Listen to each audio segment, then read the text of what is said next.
I think the hardest thing for me about the separation is knowing that despite what I did and what I said, what I looked like, this person saw me for who I was and just didn't choose me. I just cried my eyes out. I cried my heart out. I prayed to God. I felt so much pain because of my divorce. The first thing I do is fix my hair because for some reason it always gets crazy when I cry. And my lips feeling dry. So I always put my liquid lipstick, just kind of be more presentable because I hate feeling like this. These are papers for divorce. These little pieces of paper, little flimsy pieces of paper, can break and end something that's so strong in somebody's heart. I did it.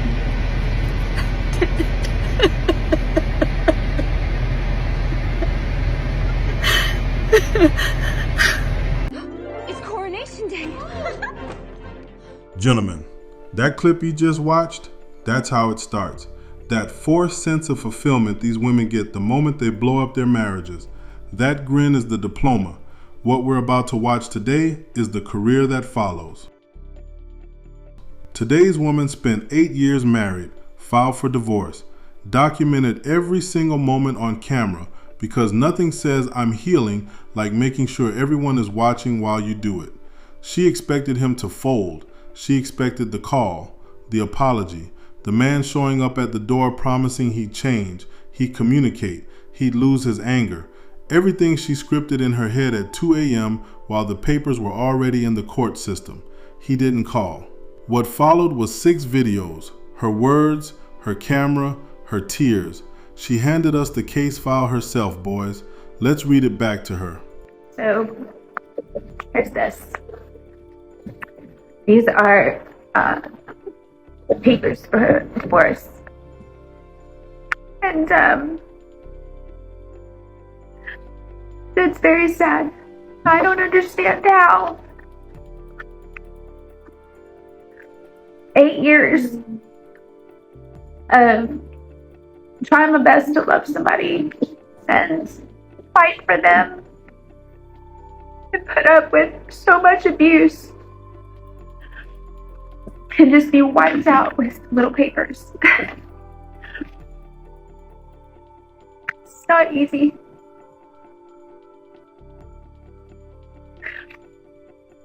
And as much as I know that this needs to happen, it still hurts.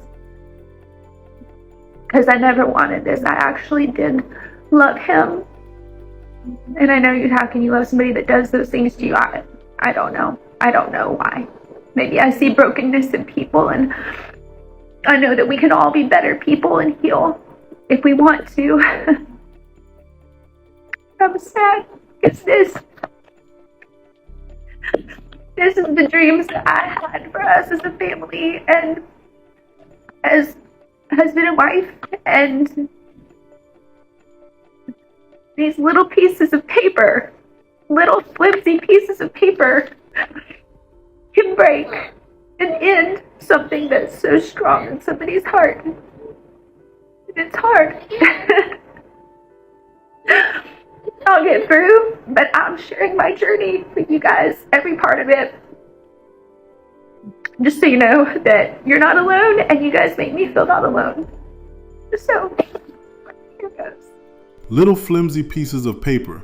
She drove to get them, signed them, brought them home, set up the camera, picked the lighting, and decided the villain in this story is the paper. Not the decision, the paper. Now, notice what she buried in that clip. She opened with 8 years of abuse and closed the same breath with, I never wanted this. I loved him.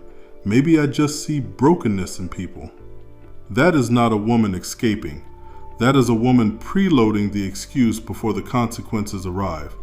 Because somewhere in the back of her mind, she already knew he might not beg. And she needed a reason ready that wasn't, I miscalculated. Day 1 is next. She bought herself a migraine. So, day 1 after filing. And I feel so sad. I know I'm going to go through different emotions, but right now I feel sad. I think the last time I felt a pain like this was when my mom died. And in a way, this is a death of hope. And I look around and I just want to scream. Like, I see the Christmas trees that I put up and all this beautiful home and all my dreams I had for us. I just want to scream. I just want to run away. I don't want to see any of this. It hurts, I don't want to see it. I know that this is going to be a process for me, ups and downs, and I'm sure, y'all are probably like, Corey, smile, get over it, but this is my page to heal and to be brutally honest about every piece of this journey. So I barely slept last night. I've got a migraine. My heart's broken. And so much of me wishes that he'd be like, I'll change, I'll fix this, I love you, I'm sorry for all the things I said, you never deserved it, I'll never say that again, I'll pay attention to you, I'll communicate with you, I'll lose my anger. It's not going to change. But I guess I'm somebody that will always have hope, because not always have hope. Until the divorce is done, I'll always have hope that things could change. And I guess that's just me being stupid, I'm sure many of you would say. Or maybe it's just me trying to see the good in everybody. I don't know what it is. I'm not weak. I don't know why I became this woman. Who am I? But this is where I'm at today, this morning. I'm sad. Day 1 after filing. Migraine. No sleep. Standing in the home she chose to leave. Staring at Christmas trees she decorated herself. Wanting to scream at the life she built. And then, I need you to catch this because she said it, not me. And I guess that's just me being stupid. Then immediately walked it back. Or maybe I just see the good in people, which is a much prettier sentence than I filed papers expecting him to panic and he didn't. But it is the same sentence. She also told you what she actually wanted, word for word. So much of me wishes that he'd be like, I'll change, I'll fix this, I love you, I'm sorry for all the things I said, you never deserved it, I'll never say that again, I'll pay attention to you, I'll communicate with you, I'll lose my anger. I'll change, I'll fix this, I'll pay attention to you, I'll communicate, I'll lose my anger. The papers are in the court system and she is lying awake at night writing his apology speech for him. That is not a woman who wanted out. That is a woman who wanted leverage and just discovered her husband had been waiting for that door since month 2. Today I am filling out my divorce paperwork. I've already grieved the relationship a long time. I've grieved the ending of the relationship. I've grieved the separation. I've been separated for almost a year next month. Actually, in a few weeks. But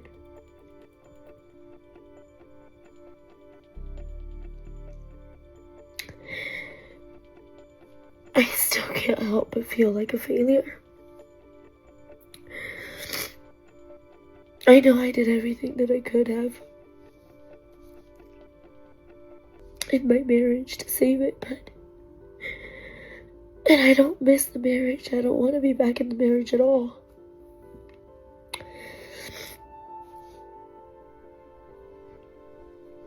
But I wonder, does anybody else feel like a failure filling out their divorce papers?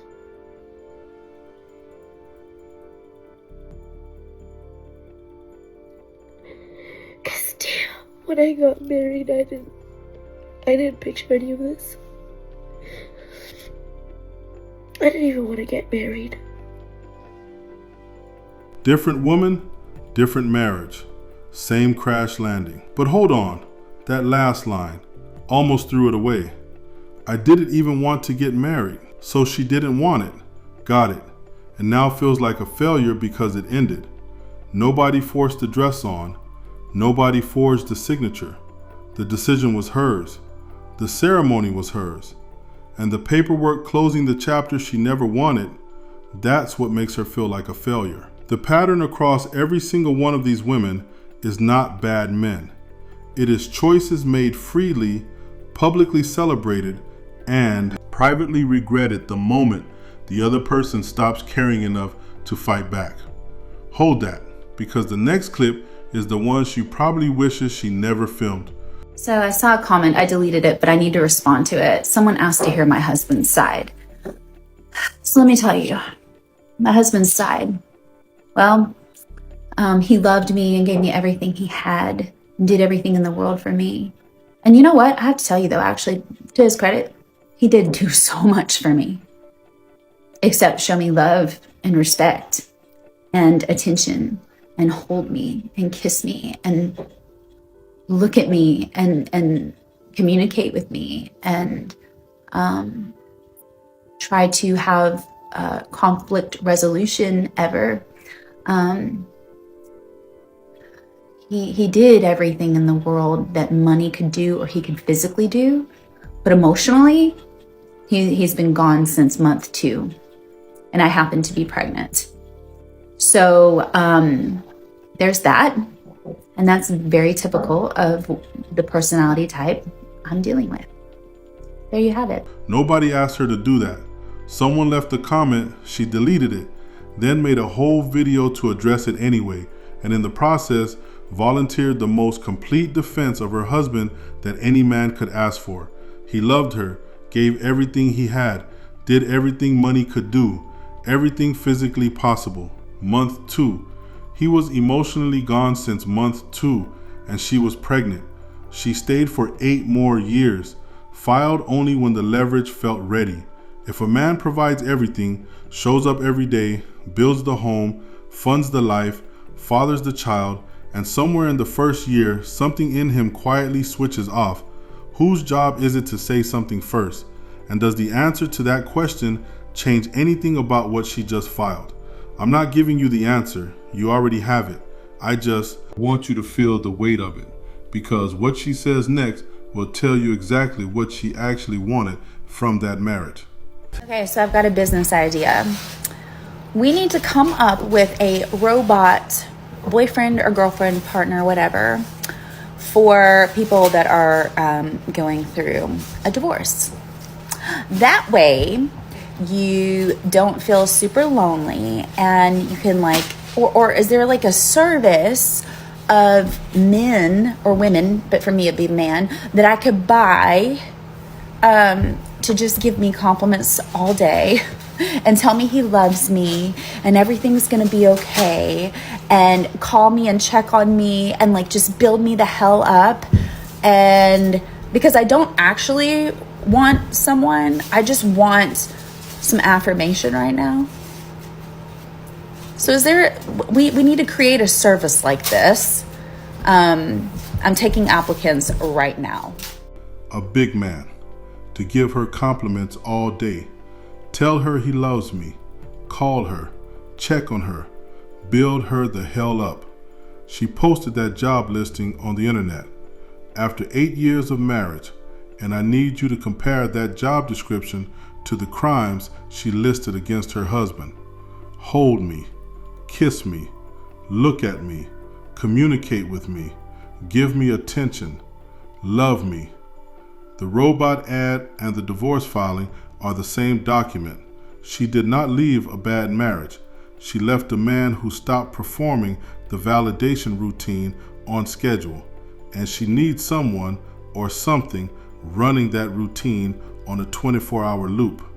Our girl is not taking applications for a boyfriend. She is taking applications for an audience. And lucky for her, she already found one.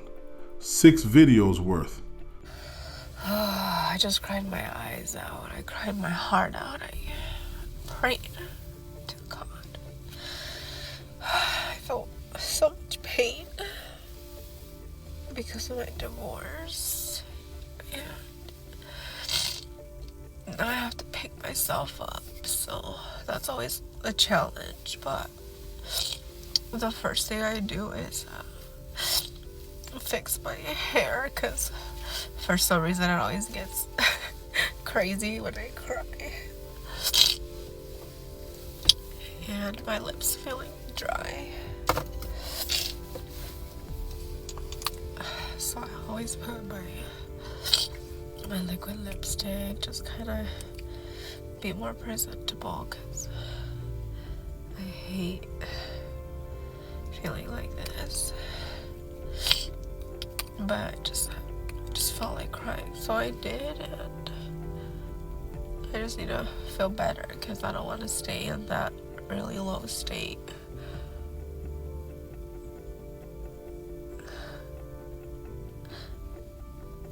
So, and just drink lots of water to stay hydrated, and just take it easy for the rest of the night. Give myself grace and just know that I'm not 100%, and I'm not gonna give, like, my 100% isn't gonna be like when I am 100%, if that makes sense. Like, I'm okay with not with my best being less than what my best is when I'm feeling amazing. So, anyway, just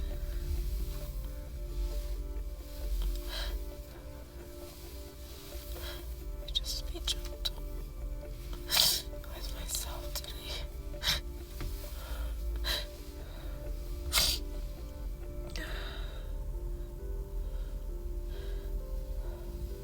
I still have a lot of pain. Because of the divorce. I don't want to cry anymore, but everything just surfaced. So.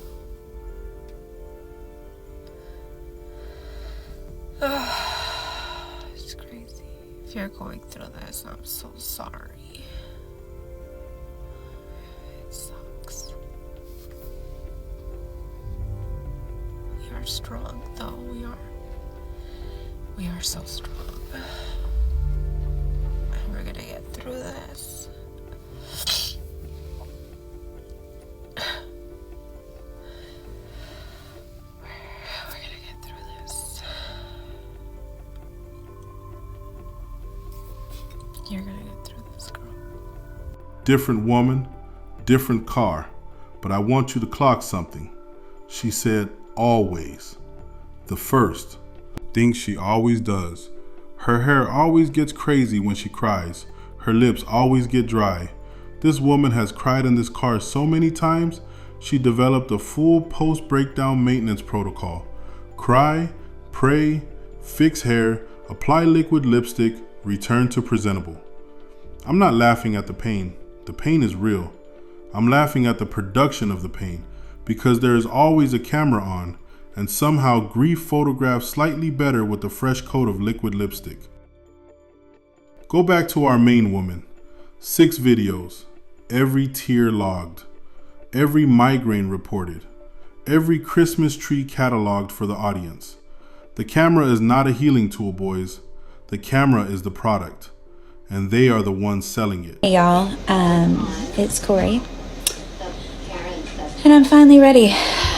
I know a lot of you were probably cringing that I gave him another chance.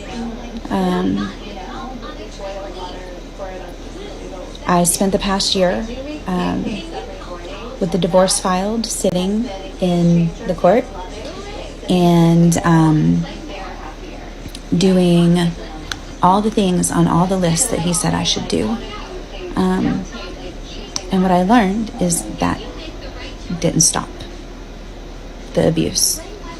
In fact, I'm still told that what I'm experiencing isn't abuse, and I'm making it up. An incident happened a few days ago where he had an iPad and he was holding it up saying he was going to bash my effing face in. So I contacted the Domestic Violence Center, and we are getting a TPO started, and that's where I'm headed. I'm going to be doing a lot of videos during this process because this was so therapeutic for me before, to get this out, and hopefully my story helps somebody else. I've been in this for 8 years. I did believe it was all my fault because that's what I was told. And now I know it's not. And I know that this is actually abuse. And here we go. 1 year. She spent 1 year with the divorce sitting in court, doing everything on his list.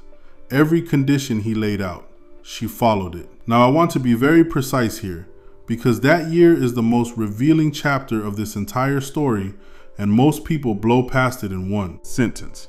He had a list, which means he told her exactly, specifically, what needed to change for this marriage to survive. She agreed to the list, worked it for 12 months, and we are watching video 5 of 6. So you already know how the list went. Now it is abuse. Now there is a TPO. Now the Domestic Violence Center is involved. The same man who did everything in the world, who she spent a full year trying to win back, is now on notice. I'm not telling you what to think about the allegation. I'm asking you to notice the sequence. Her words, her timeline, her camera. The receipts don't lie. They just sit there. I did it.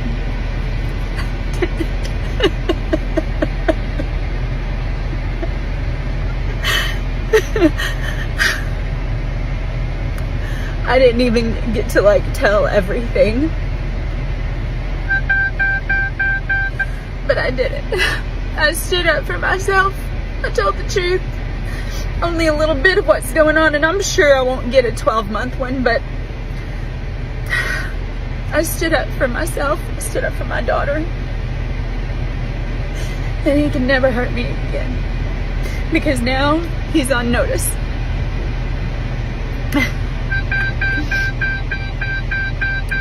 I don't even know. I'm so sad, but I feel so relieved to just tell the truth.